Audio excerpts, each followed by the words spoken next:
आजभोलि किन खुलेर बोल्दिनँ, किन वास्ता गर्दिनँ, किन फोन गर्दिनँ, किन खासै बोल्न खोज्दिनँ भने जस्तो लाग्छ होला नि।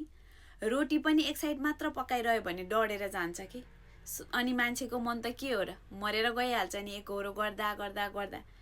सन्चै छौ भनेर सधैँ आफैले सोध्नुपर्ने, के चल्दैछ जिन्दगीमा भनेर पनि आफैले सोध्नुपर्ने, कहाँ छौ कसो गर्दैछौ भनेर सधैँभरि एकजनाले मात्र वास्ता गरिरहन परेपछि त्यो मान्छेलाई नराम्रो लाग्दैन। कहिले कहिले त उताबाट पनि के छ भनेर सोधे पो बल्ल मलाई चाहिएको सम्बन्ध उसलाई पनि चाहिएको रहेछ है, मेरो वास्ता उसलाई पनि रहेछ है भनेर सम्बन्ध झन् गाढा हुन्छ। एकजनाले गरिरहने, एकजनाले चाहिँ सधैँभरि भाउ खाइरहने, अनि सम्बन्ध कहिलेसम्म टिक्छ?